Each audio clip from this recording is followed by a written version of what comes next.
Assalamualaikum warahmatullahi wabarakatuh. Perkenalkan, nama saya Haji Slamet Ginanjar dengan NIM 0576888301. Di sini saya akan mempresentasikan tentang identifikasi karakteristik guna lahan dan kegiatan. Untuk agenda paparan, untuk poin pertama adalah latar belakang, yaitu transformasi kota dan urgensi identifikasi guna lahan. Untuk poin kedua ada tujuan dan sasaran, yaitu kajian kesesuaian guna lahan dan kegiatan. Untuk poin ketiga yaitu lingkup kegiatan berupa area survei dan durasi pelaksanaan. Untuk poin keempat ada pendekatan pelaksanaan, yaitu metodologi dan langkah kegiatan survei. Yang kelima ada keluaran yang diharapkan, yaitu laporan hasil survei yang siap pakai. Terus selanjutnya ada latar belakang. Untuk latar belakang ini saya ambil materi dari Doxiadis 1968, yaitu perkembangan kota memiliki dua bentuk dasar. Yang pertama adalah pertumbuhan, yang kedua adalah transformasi. Pertumbuhan yaitu berupa penambahan elemen baru pada permukiman perkotaan secara kuantitatif. Untuk transformasi yaitu perubahan terus-menerus bagian permukiman untuk meningkatkan nilai dan efisiensi.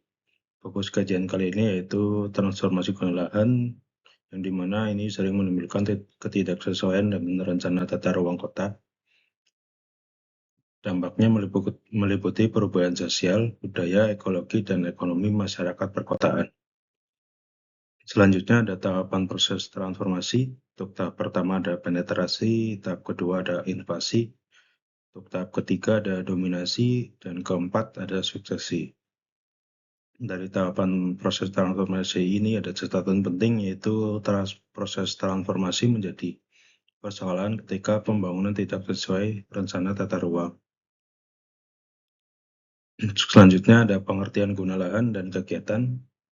Guna lahan yaitu fungsi dominan dan dengan ketentuan khusus yang ditetapkan pada suatu kawasan. Kegiatan itu aktivitas pemanfaatan ruang pada suatu parcel tertentu di dalam kawasan. Untuk klasifikasi kegiatan perkotaan yaitu ada perumahan, komersial, industri, RTH, kawasan lindung, campuran, dan lainnya.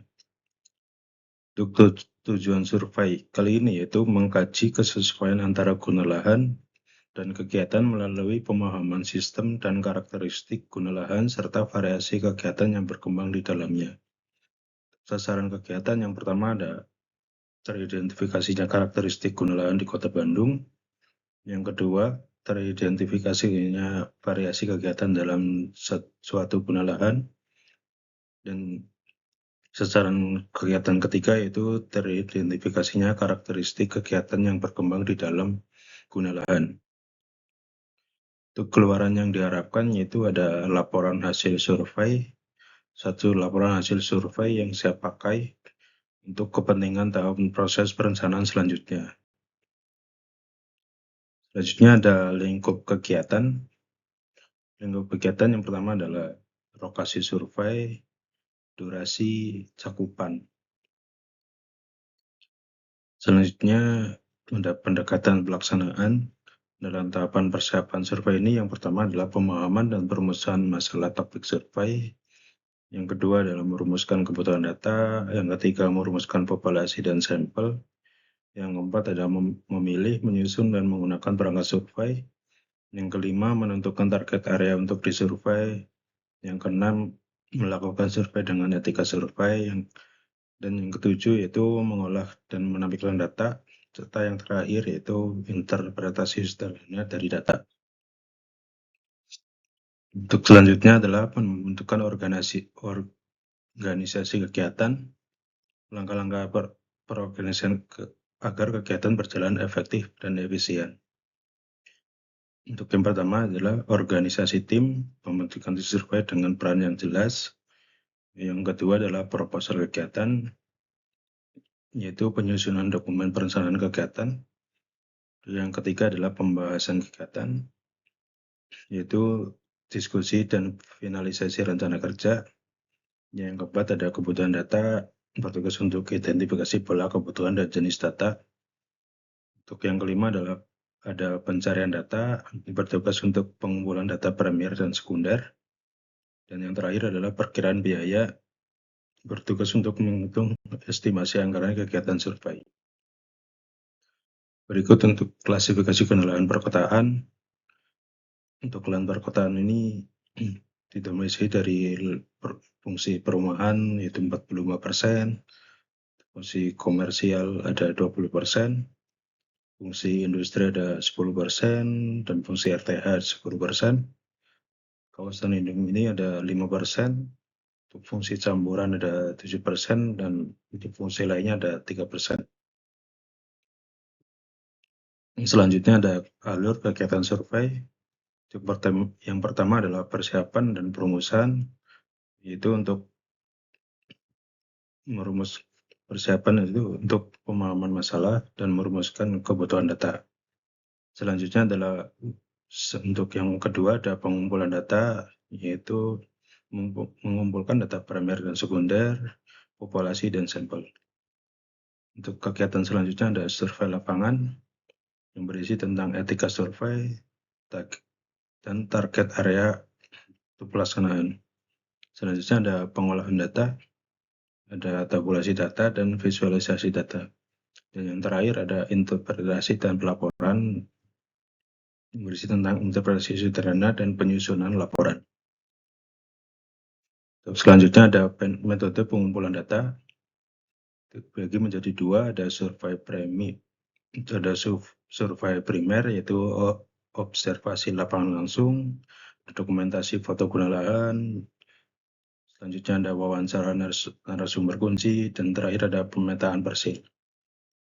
Untuk survei sekunder ada data RW Kota Bandung, data BPS Kota Bandung, peta dasar kawasan, dan laporan perencanaan. Selanjutnya ada 6 wilayah pengembangan Kota Bandung, yaitu yang pertama ada WP Cibenying, Tegalega, Gedebage, Bojonegoro, Kares, dan Ujung Berung. Selanjutnya ada dampak transformasi dari guna lahan. Untuk dampak yang pertama ada sosial, yaitu perubahan pola interaksi dan struktur komunitas masyarakat perkotaan. Dampak kedua ada budaya, yaitu ada pergeseran nilai, tradisi, dan identitas kawasan permukiman. Untuk dampak ketiga ada ekologi, perubahan kualitas lingkungan dan daerah yang berkurang. Selanjutnya ada dampak dari struktur kota, yaitu perubahan pola morfologi dan hierarki ruang perkotaan. Selanjutnya ada dampak dari segi ekonomi, yaitu peningkatan nilai lahan dan perubahan aktivitas ekonomi. Selanjutnya ada aspek kajian karakteristik lahan. Selanjutnya berikut untuk etika pelaksanaan survei. Untuk yang pertama ada perizinan, yang kedua ada transparansi, ketiga privasi, keempat keamanan data, kelima ada objektivitas, dan keenam yaitu ketepatan waktu. Berikut untuk indikator keberhasilan survei. Target dan realisasi cukup seragam. Selanjutnya poin terakhir yaitu adalah ringkasan dari tahapan identifikasi guna lahan di Kota Bandung. Untuk ringkasan yang pertama ada transformasi guna lahan adalah proses perubahan yang terjadi melalui tahap penetrasi, invasi, dominasi, hingga suksesi. Untuk yang kedua itu kesesuaian guna lahan dengan rencana tata ruang, penting untuk mencapai efisiensi dan sosial benefit kota. Yang ketiga, survei dilakukan di 6 wilayah pengembangan Kota Bandung selama 1 semester. Yang keempat, ada pendekatan survei, mencakup persiapan, pengumpulan data, survei lapangan, pengolahan, dan pelaporan. Yang kelima yaitu keluaran berupa laporan hasil survei siap pakai untuk proses perencanaan selanjutnya. Dan itu untuk presentasi dari saya. Sekian dan terima kasih. Wassalamualaikum warahmatullahi wabarakatuh.